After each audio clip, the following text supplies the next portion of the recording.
Have you ever looked up at a tall mountain or stood beside a towering tree? There is something inside us that is drawn to things that are big. We are fascinated by their size and power. This feeling is not new. It is as old as humanity itself. For thousands of years, people have told stories about giants. These stories are found in cultures all around the world. But some of the most powerful stories come from the Old Testament.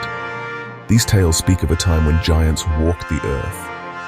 A time when humanity was small and the world felt very, very large. The idea of a giant is simple. It is a being that looks like us but is much larger and stronger. This simple idea holds a deep fascination. Giants can represent many things. They can be our biggest fears. They can be the challenges we must overcome. Or they can be a reminder of a forgotten, ancient past. When we read about giants in the Bible, we are connecting with these ancient feelings. We are asking the same questions our ancestors asked. What does it mean to be human? And what incredible things existed before our time? The stories pull us in because they are both strange and familiar. The stories of giants in the Old Testament are not just simple fairy tales. They are woven into the history of the early Israelites. They appear in moments of great conflict and change. These giants are not just big people. They are described as warriors, kings, and even the offspring of divine beings.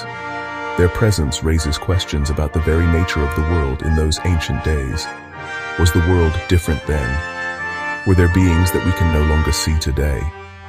The Bible presents them as a real part of the landscape, a real threat that had to be faced. This fascination with giants keeps their stories alive. We explore them not just for entertainment, but for meaning. We wonder if they were real historical figures, or perhaps they are powerful symbols meant to teach us important lessons about faith and courage.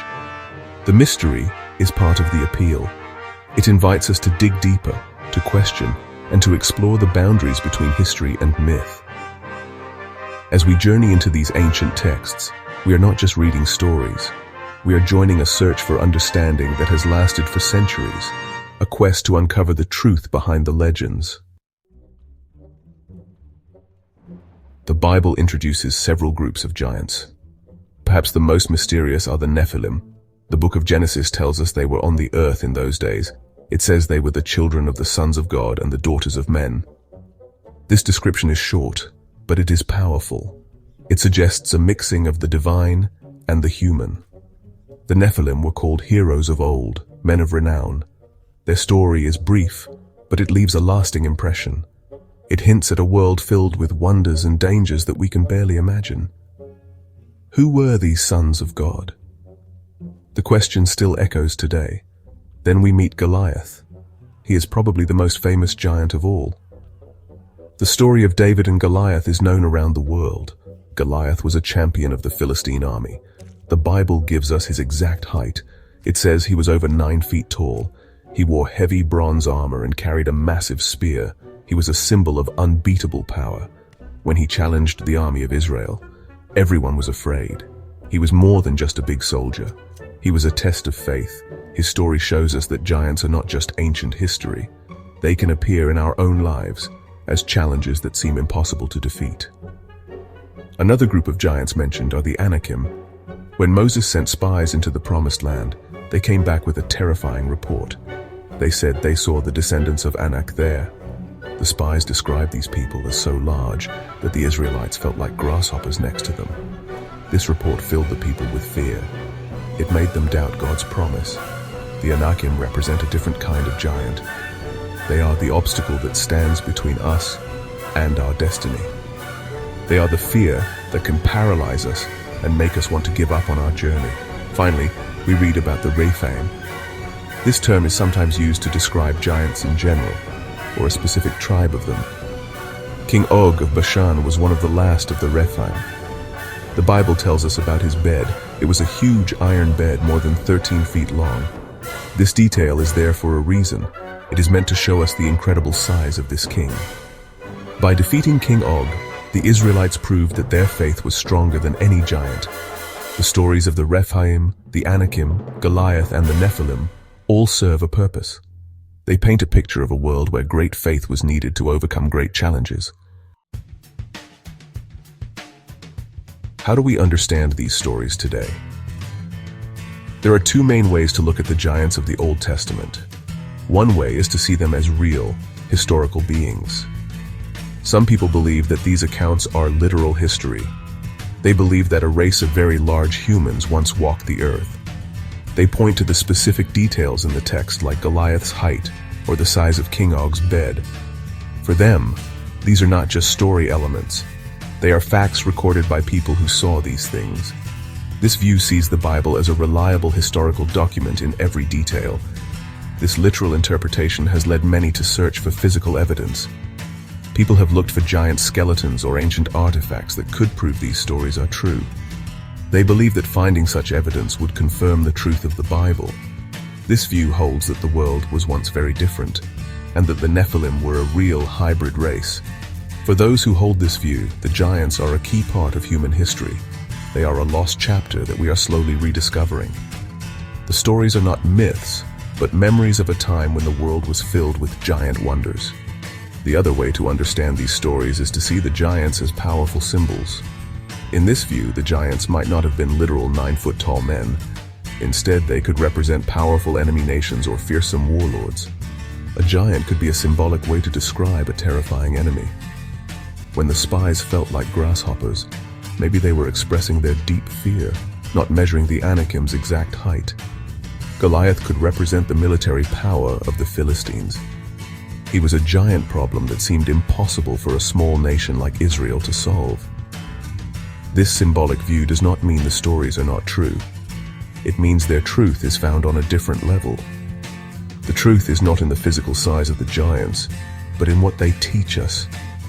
They teach us about courage, faith, and the struggle between good and evil. They are stories about overcoming giant obstacles in our lives. Whether the giant is a person, a fear, or a difficult situation, the lesson is the same. This perspective allows the stories to speak to people in any time and any place.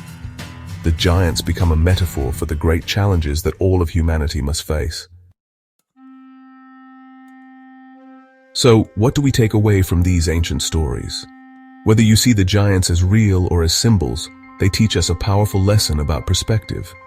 The Israelite spies saw the Anakim and felt like grasshoppers. Their fear made them small. But two of the spies, Joshua and Caleb, saw things differently. They saw God's promise, not the size of the enemy. The story of David and Goliath teaches the same lesson. Everyone else saw an unbeatable giant. David saw a challenge that God would help him overcome. These stories ask us to look at our own problems and ask, do we see giants, or do we see an opportunity for faith to triumph? These tales are also about courage, not the absence of fear, but acting in spite of fear. The soldiers in the Israelite army were all afraid of Goliath. David was likely afraid too, but he found the courage to step forward when no one else would. This is a timeless message. Life will always present us with giants, problems that seem too big to handle. These stories encourage us to find our own courage. They remind us that one person, armed with faith and bravery, can make a difference. They teach that the size of the challenge is less important than the size of our spirit. The stories of giants also leave us with a sense of wonder and mystery. They hint at a world that is more complex and mysterious than we know. Who were the Nephilim? Were they fallen angels, powerful human kings, or something else entirely?